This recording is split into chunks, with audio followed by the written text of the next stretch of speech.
Welcome to the Following the Joy podcast with me, Debbie Westwell, confidence and mindset coach and massive travel enthusiast. This podcast is a place to talk about being the best version of yourself, following your heart, making scary changes and having fun on this adventure that we call life. I'm your biggest cheerleader and I want you to know that it is never too late to start over and make a life you are excited to get out of bed for. So let's go and get following the joy.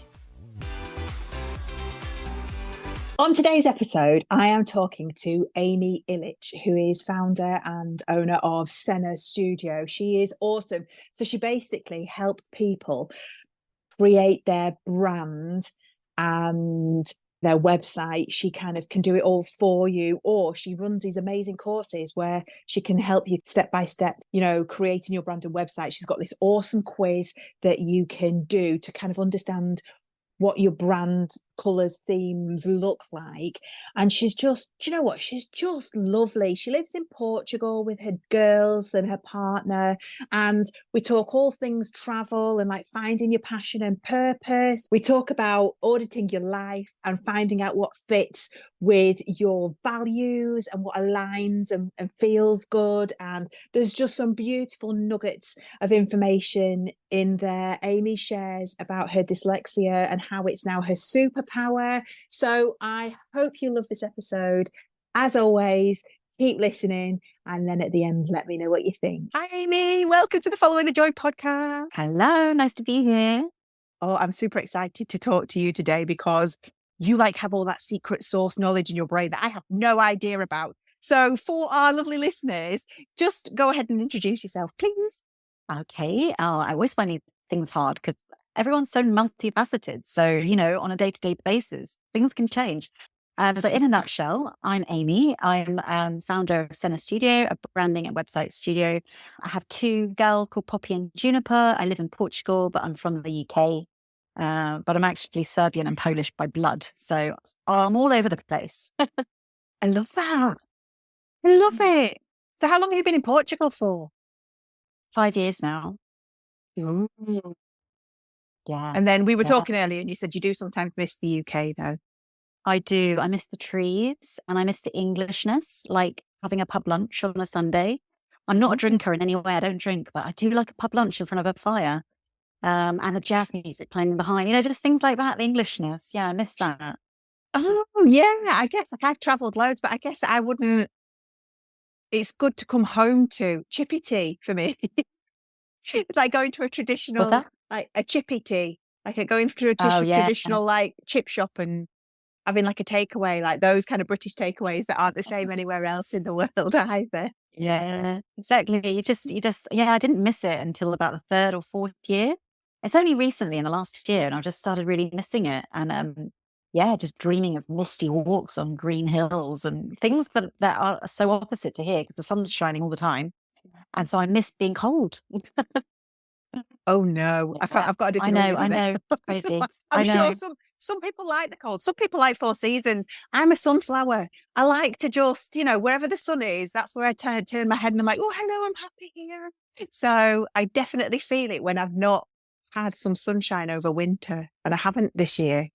So I've been canning the vitamin D tablets. Anyway, right, this isn't about me and we're just kind of going off topic again, but it's fine. So do your girls speak Portuguese and English then? So my older girl, who's just turning 7, she speaks fluent Portuguese. All her friends are, from all over the world, and they all speak Portuguese in the back of the car, in the house, and I do not very well. So it's very hard. And then my baby doesn't because she's only 10 months, so she doesn't speak anything. Oh, that's awesome. So did they go to, well, obviously not your baby, but does your oldest one go to like a local school where it's all Portuguese, or is it like an international school? Kind of. It's a hybrid really. It's kind of a private little cute place with a horse and a dog kind of a thing. It's a homeschooling type situation. Yeah, that sounds amazing. So it's half international people, half Portuguese. So, but they speak Portuguese there. So yeah. Oh, this life sounds idyllic to me. Do you know what I mean? Yeah, it's interesting. That quote, there's a quote like where, I can't remember, there's just a saying that says if you looked back at like your life now is what you dreamt of or prayed for like 5 years ago. And it's so important to remember that. Like I literally look at my life now. I've got a baby, a daughter. I'm living in Portugal. I've got a beautiful view. I've just like looked at the sea. My partner surfs. We've got a co-work. I'm like, all these things. I'm like, wow, that's amazing. I need to remember that on a bad day. Yeah, Because you're 5 years so ago, it's just right. exactly what I was dreaming of. And it's so easy then to be like, oh, the grass is green on the other side. Because we're just like, naturally, we're humans and we're just always wanting more because of evolution. But also, I think there's something so beautiful in the simplicity of just remembering that this is what we've dreamed of. Oh my goodness, you're so right. And I remember I'd moved down to Bournemouth. I'd bought my property, which I was explaining to you is like 10 minutes from the beach. And I'm lucky enough that I've got a communal pool in the back garden because I said I'm not like buying anywhere unless it's like my permanent holiday home. And I was working remotely. This was a few years ago. And I remember saying maybe something a bit negative to a friend of mine when I was on holiday with her. And she was just like, when you lived with me in Manchester, all you said was you wanted to live near a beach and you wanted to work remotely, and you have achieved those things. And I was like, okay, sometimes it takes a friend to hold up a big mirror to you to be like, yes, look, you manifested this, you thought it, you put it into action, you've got it.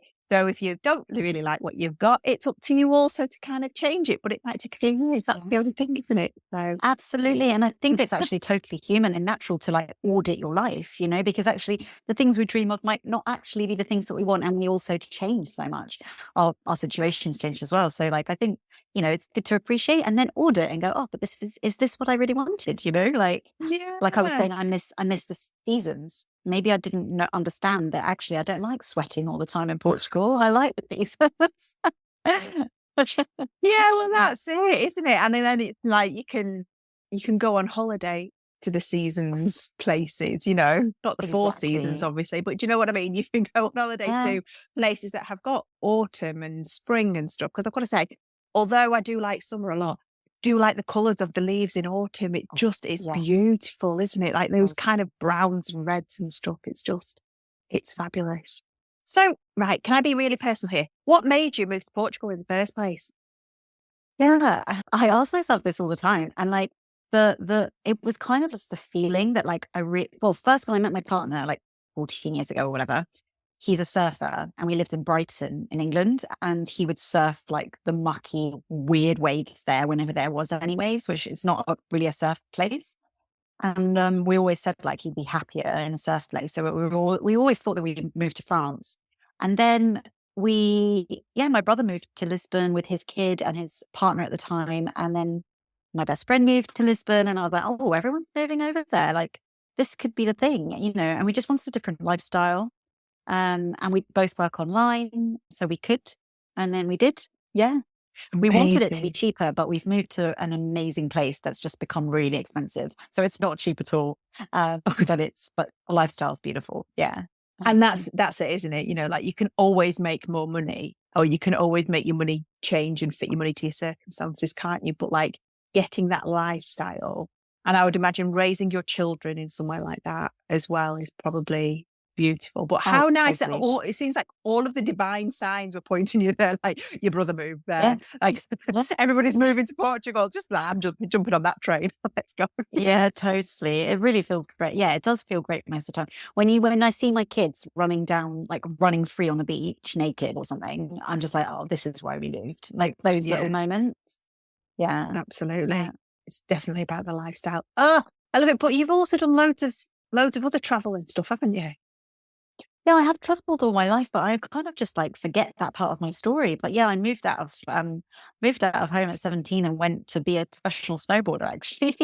And did a Wow. few seasons in like France and Austria, and ended up not doing it professionally in the end, but I ended up just like living in the mountains and being a chalet girl and cooking for people. Awesome. I mean, that's it though, Yeah. isn't it? Like, again, it's coming back to having that lifestyle that you want and then finding a way to Yeah. make money that fits into it, isn't it? So, Totally. Yeah. At that point, I was 17. I had no credentials. And I just like literally wrote letters to everyone going, I really want to be a professional snowboarder. Please hire me. And then one guy was like, I'm going to hire you purely on your passion. Can you cook? I was like, yes. And then I just learned I just asked him for the menu, and I just cooked everything on the menu for like 2 months. And then I knew just those things. that's amazing. But that's it. That's, you only need to know those things, especially in an industry where people are transient and moving on. And it's like, you know, the next lot of people coming into the chalet didn't know that you've just cooked exactly the same thing, like from Monday to Friday, and you've done it again. But it used to be like that on ships. I used to work on cruise ships, and you always knew what day of the cruise it was. It wasn't done by days of the week. It was done by days of the cruise. So day one of the cruise, like embarkation day, was always a specific food type. So like when we were sailing out of the UK, it was always best of British food. And then like day 2 would always be something else. So you always know like day 3's curry, day 4, you know, like, so you're like, oh, I know where we are in the cruise now because we're like exactly. so many days in. Most passengers didn't know that it happened time after time after time. It's only the crew that are on for like 6 months at a time. They're like, oh, can we change the tune, please? Yeah, totally.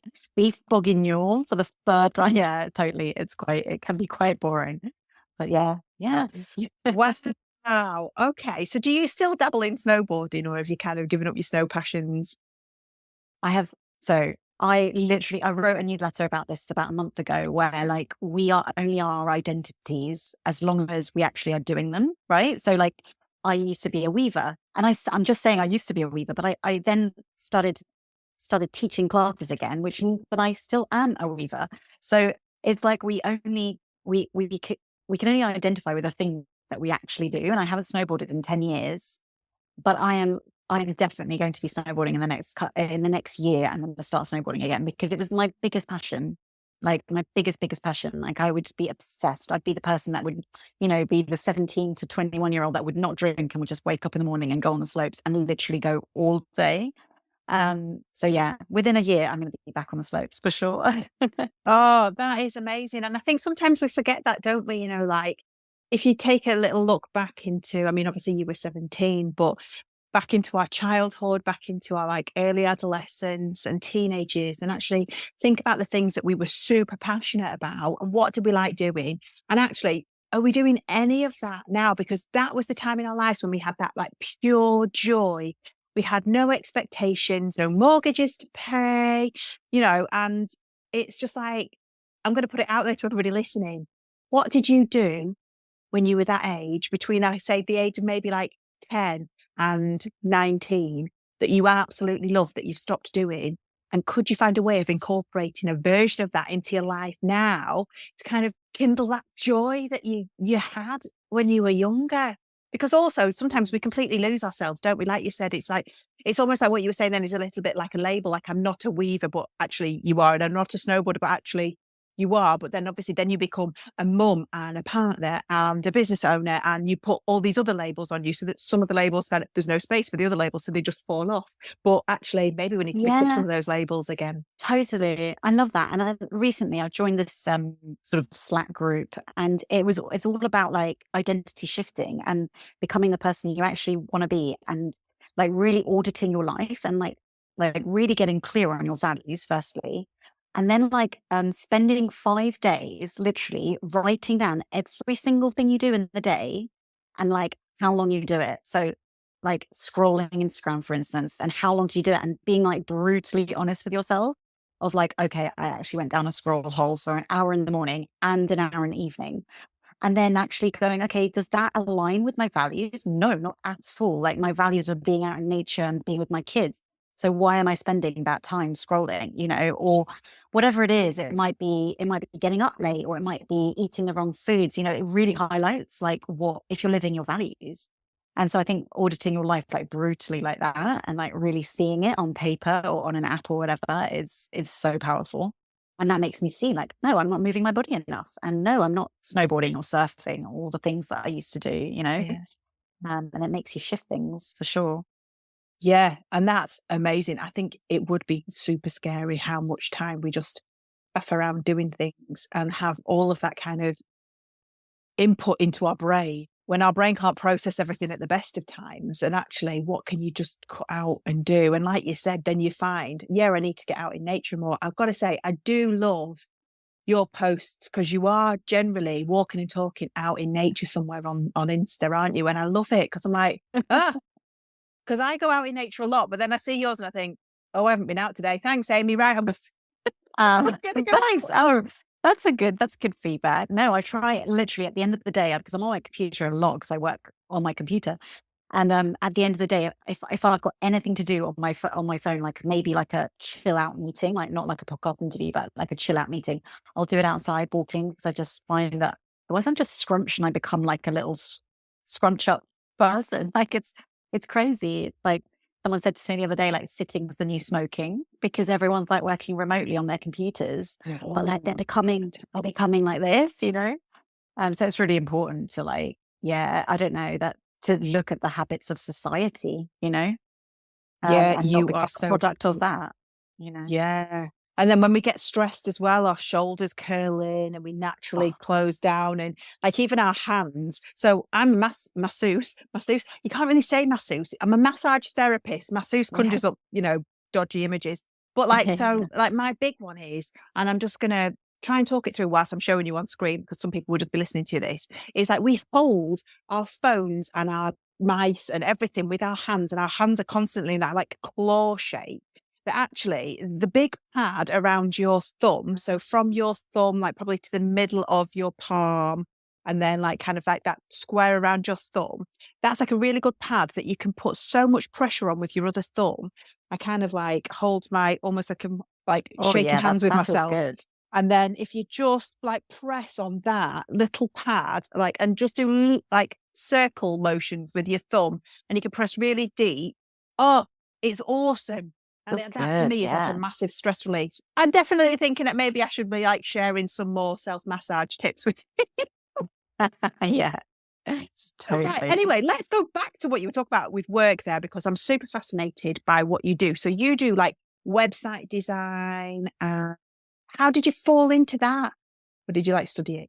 That's that. No, I didn't study it. I've studied art and anthropology. So anthropology really goes into branding, because it's like really the basics of it is like studying why people do what they do, like with behaviors and things like that. And branding is basically that. Like it's visually expressing and like putting words and visuals to why you do what you do, you know? So it's interesting how your life leads to things. But actually, I started a studio in 2013 called Arda Design with my partner, and we did commercial interior design and branding and websites. But I was not the designer; I was more the interior designer. And then I had my first baby, and I just like shifted everything, and I had a little bit of time out, and I decided to go away from working with him and actually really focus on me and what I wanted to do. And I started working with women in the well-being and like just impact-led women, um, creating like waves in the world, and started doing really like a specific process with them, going deep into their brand and asking my specific questions and just putting my flavor on it. And it's grown since then. And I've also started a course now where I teach others to DIY their website and brand as well, which is really fun.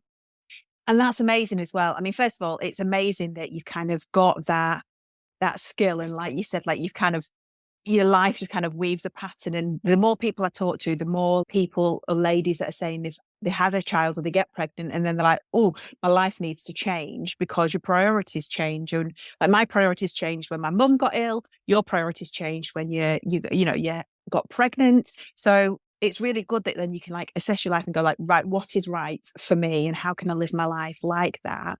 But to look at branding as well is just so important, because I know from, I thought I'm just going to leave my career and I'll start business. And then you just fall down this rabbit hole of got to set up a website. You've got to, what is your branding? Somebody saying, what's your branding? I don't know. What is my branding? I haven't got a clue. What message am I trying to send? I'm just like throwing stuff at a wall and hoping that something sticks. And I think like you need somebody like you to kind of help you kind of just consolidate it all in your brain, but also pull out like that fabulousness from yourself of just understanding yourself a little bit more, and then That's the putting it thing. out and Yeah. not being that cookie cutter box, like, Yeah. ta-da, here it's done for you type of thing, because nobody wants that anymore. Everybody's bored of Oh, same, aren't they? totally. I feel like actually recently people have been going on a process with me, and they're like, "Oh, I didn't know I was signing up for like almost like coaching or like counseling or something," because you do get to know yourself a lot more. Because I mostly brand like personal brands, you know, so it's mostly just like the person. Um, yeah, and it is really powerful when it suddenly clicks and you're like, oh, I feel so expressed. Like this website is completely me, and I feel really proud to stand behind it, or the message, or even just like knowing like who you're actually speaking to. It means that you're just going to refine your message more and more, like with your podcast or with whatever you're doing. Like it's, most people think branding's a bit of fluff that you don't need, but actually, and like focus on, strategies like funnels and sales strategies. But if you don't have the branding in place, like you're all over the place. And there's no like focus. Yeah, But and it's also, if we fun as think of well. it about it, of not even like from a business point of view, from a personal life point of view, going back to what we were saying before about the labels that we put on ourselves, we're branding ourselves that way, aren't we? How we describe ourselves to people. So, like, how many times has if somebody asked you what you do, or whether it's within work, whether you've got your own business, and you go, "Oh, I'm just," or you play it down, and you're not like using Owning your it. own personal branding and being like, "This is me. This is how I roll. I wear bright colors. I'm always late. That is personal branding, isn't it? And so they are also your powers, and you need to own them and be like, shine bright with them. So everybody needs some Totally. branding in their life. If I was like to brand you, and just knowing you just from talking about you, like I actually like see sunshine, I see bright colors, and I also feel like you make people feel joyful. You make people feel at ease. You make people feel like alive and kind of like open. This is just from what I've known like in this Thanks, conversation. Amy. And yeah, totally, you do. And I feel like your branding would need to be that representation. So when someone lands on your podcast, or the front cover of things, they'll be like, oh, this is me. This is a bit of me. I need a bit of this in my life. And that already is like a gateway into your business, right? And they'll be like, yeah, I resonate with her before I even listen to her. And I think that's like the power of branding as well. Yeah, you're so right. And actually, I was talking about that with my sister last night, because I was talking about delivering a course, and she was like, "Oh God, I wouldn't do half of the things that you want to do in that course, because I'm like shy and quiet and retiring." And I'm like, "Yeah, but you probably wouldn't be my target audience in the first place. So I appreciate your input, but maybe that's not right." But yeah, you're completely right, because actually yellow is one of my favorite colors, because it reminds me of sunshine, and I do try and Oh, weave it into everything that I'm doing. absolutely. Yellow for you. Yeah. I have a yellow duvet cover, like a yellow flannel Nice. duvet. I'm already imagining your logo and your fonts and everything. Right, well, we need to talk after this, Amy, like we're on it. But interestingly, so you have a quiz on your website, right? So I did the quiz, but I'm always one of these people. So whenever you do like anything that kind of defines you into one of multiple categories, there's always one category that I'm definitely not. And then there's always like, I'm always very confused over the others, and you've always just got to pick one question. So actually I came out as a nurturing sage. Well, possibly might need to go back and do it again, because I feel like even when I got that through, and I was like, oh, I mean, I am, because I do healing. I've got that I have got that kind of nurturing spirit, and I do massage and Reiki and healing and stuff as well. But it's just like, oh yeah, no, I need to go and do other things. But like, your quiz is awesome, because it gets you thinking about yourself again. Yeah. So it'll be interesting to see what your percentages are. And I'll go back and I'll send you a screenshot of what your percentages are. Because I see you as the radiant innovator for sure. It's the one that's like out there with the bright colors and very communicative and very community based and like that kind of thing. I see you as the radiant innovator with the subordinate of the nurturing sage. So like you would be predominantly the sort of bright one with like a peaceful tone to it, but not like the main thing, And yeah, and I think like even like I'm going to say this word wrong because I'm dyslexic. Enneagram, Yeah. I said it right. The Enneagram. So that is like a big quiz. It's been made by psychologists. Millions of people have done that quiz, and even you pay to do it, and I paid to do it. Even then, they're like, even when you find out your own type, read all of them and then decide. I'm like, oh, I just paid, Yeah. So I guess the answer is just read all of them and see which one you resonate with best. Yeah. Because also it depends on the time of day that you're taking it, how you're feeling that day. It can change from time to time anyway. Yeah, I think it's just a guideline, but most of the people that do it go, oh, that's really cool. Like, I really see that. And then sometimes they're like, oh, but I really resonate with that. So usually it's 2 types for sure. So I'll send you your percentages. Yeah, and we'll make sure we put your link to your quiz. I mean, we'll put your links in all of the bits and pieces anyway, but like definitely you link to your quiz so everybody can Yeah, like find out what it's a lot of fun. It's a lot of fun and gives you a lot of clarity around what way to go with your brand and stuff. Yeah. Yeah. Okay. So just give me like, is it the 4 types that you've got on there? Just give me So the it's headlines on each. the grounded sphere, who's just like your grounded, naturey, earthy tone kind of girl. You've got the nurturing sage, which is like very peaceful, like sun-washed colors, like peaceful kind of brand. Muted tones and all that kind of thing. Wears linens, you know.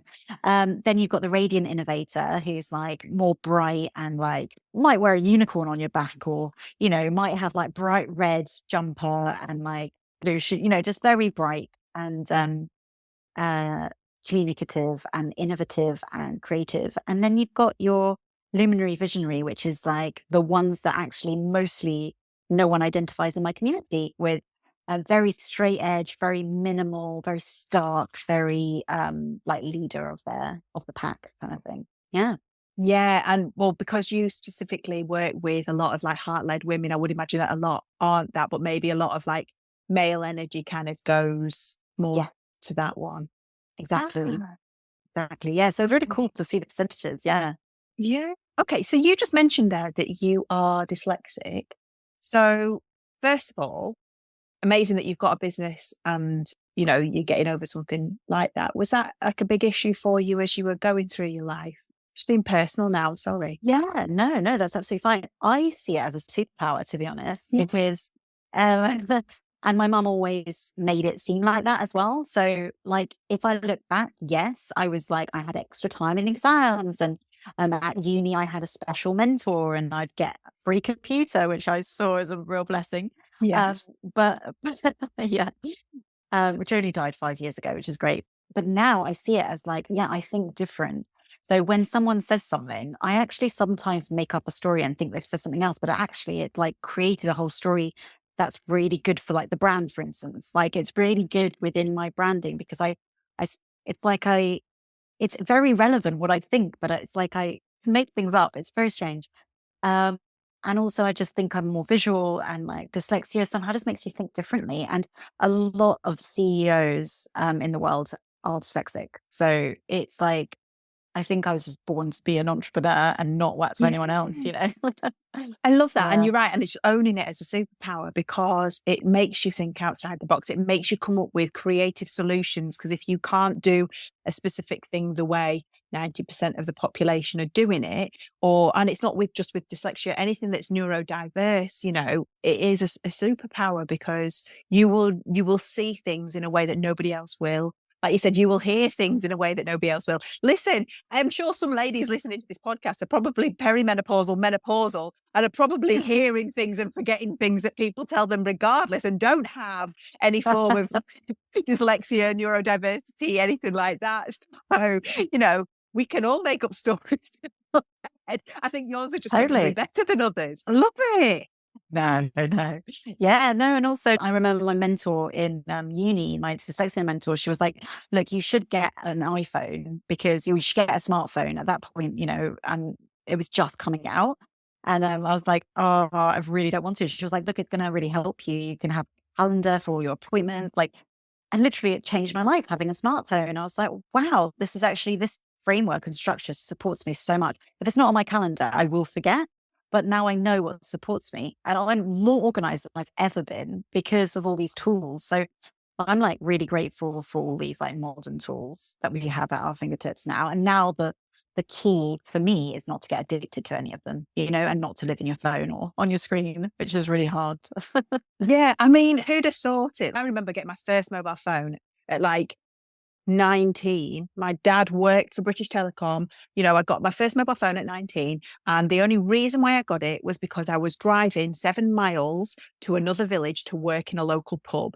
And it was country back roads. And my dad was like, you have to have a mobile phone in case you break down. And it was one of those little old, like, not a Nokia, but it was like a little something like flip phone, like an Ericsson one with a little aerial that I pulled out of the top, and you know, that was it. And who'd have thought at that point that we have our banking in our pocket, our lives in our pocket, our like well, I was going to say our credit cards in our pocket, but our credit cards should have been always in our pocket anyway. But do you know what I mean? Like they're now on our phone, and we've got everything on this one piece of hardware that's like, actually, if we lose it, we're lost. Without it, we don't need to read maps anymore. It's all there. Like you said, there's a little thing that pops up that goes, you've got a meeting in 30 minutes or 15 minutes or whatever it is, and here's the link to it. And like it's like embracing, isn't it? Embracing that technology. And I think people are frightened of technology. And I'm sure people come into your world as well a little bit like, I haven't got a clue what I'm doing website wise. I don't know what I'm doing with the branding. And I'm a bit frightened of technology. And I know I've kind of approached like my business a little bit the same, a bit like, I can do the technology, but then I get overwhelmed some days and I'm like, nope, done. Laptop lid gets slammed down. I'm like, I will reassess the situation tomorrow. Yeah.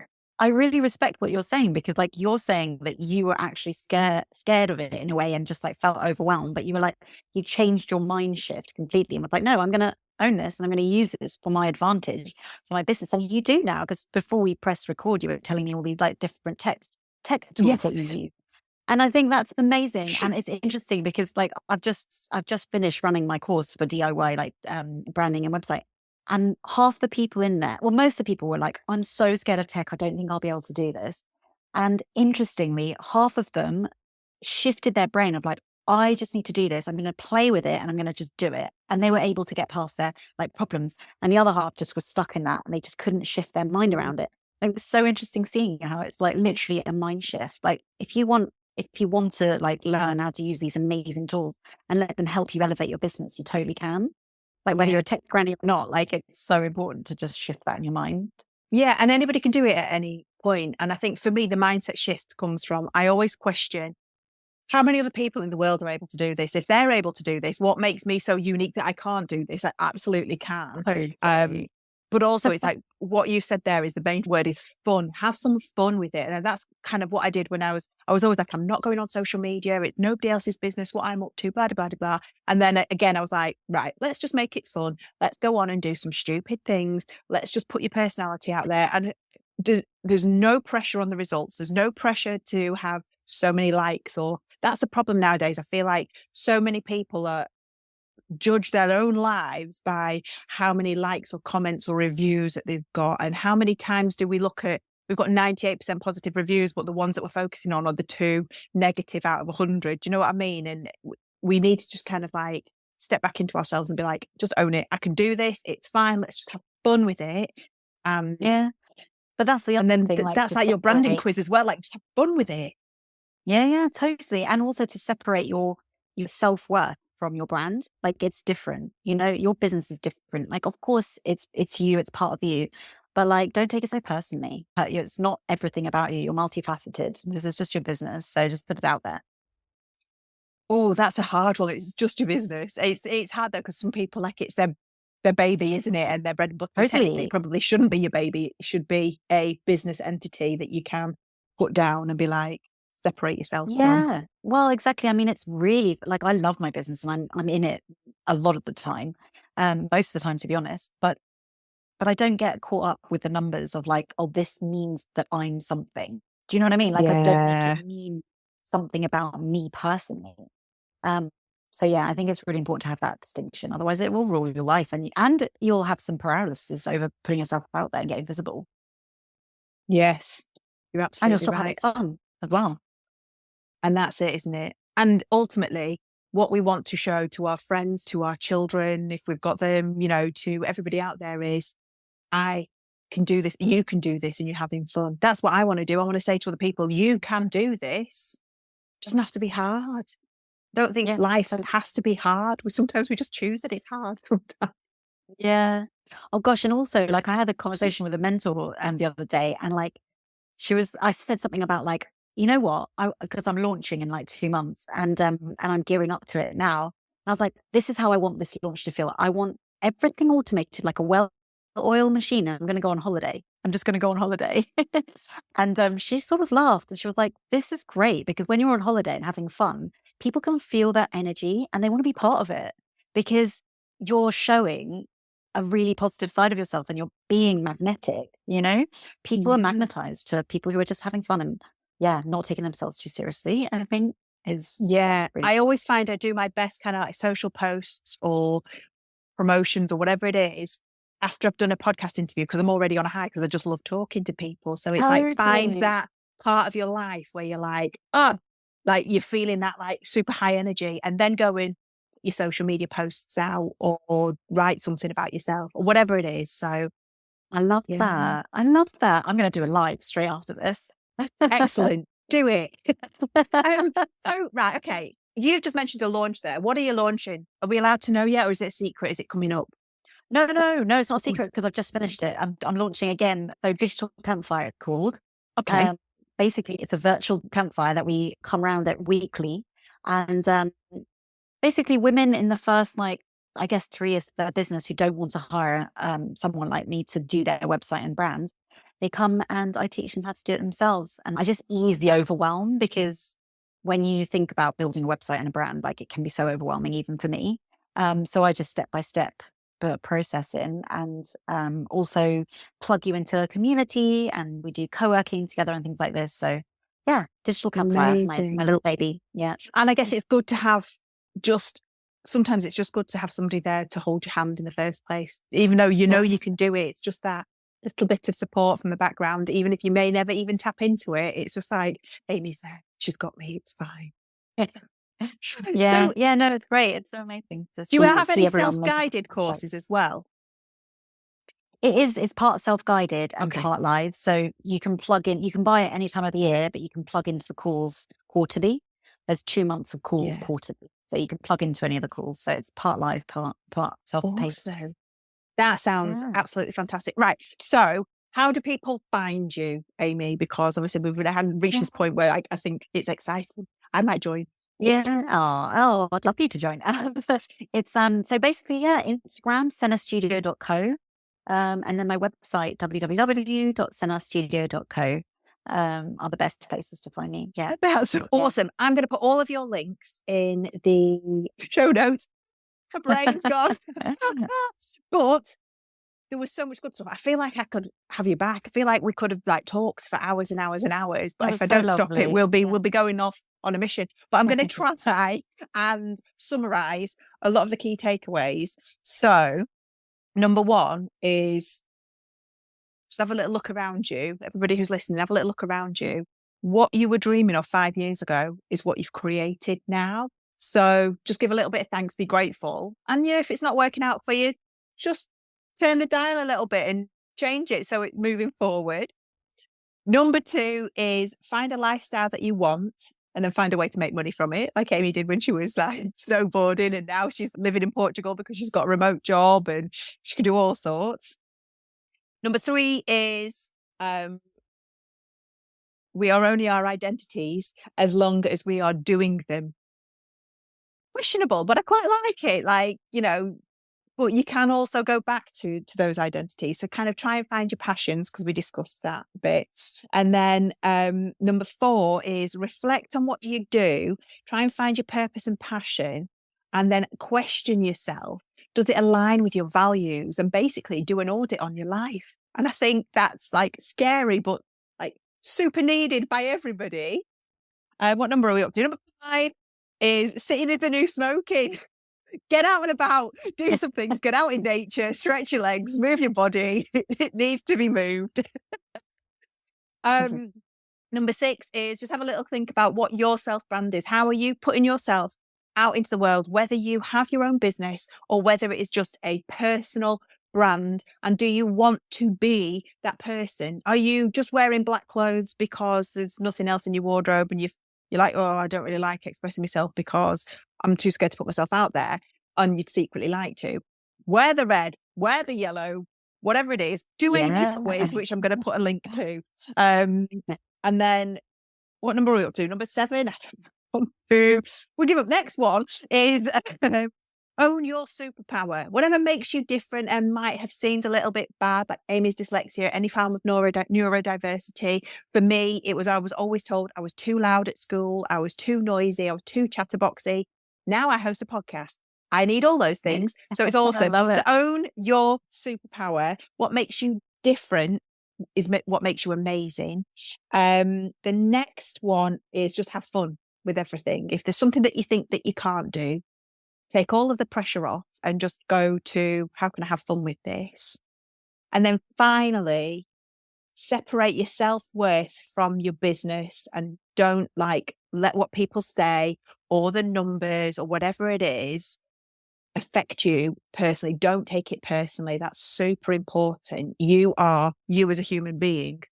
Work, life, business is completely separate, and just don't take it personally. And it goes back to the one previous, just have fun. So Oh, amazing. That's so nice. I love how you sum it up. Amy, awesome talking to you. Thank you ever so much. I need to come and visit you in Portugal because I need some sunshine in my life. Thank you so ever nice, so yeah. much. And you're welcome Yeah, back it's been anytime so you lovely. like. Thank you so much for having me. It's been lovely. Thanks for listening today. I hope you enjoyed that conversation as much as I did. And as always, any links or anything mentioned will be in the show notes. If you haven't connected with me already, I'd love to meet you. So come find me on Instagram at Debbie Westwell. You can always slide into my DMs and let me know what you thought about this episode. Or why not join my Facebook community, the Alchemy of Self-Care free community. You can also find out how to work with me at debbiewestwell.com. If you like what you hear, then please follow me or hit the bell icon. Share with somebody like you who would benefit from listening. And if you have time, then leave me a positive review and that would be fabulous. Thank you for being your wonderful self, and I can't wait to chat next time.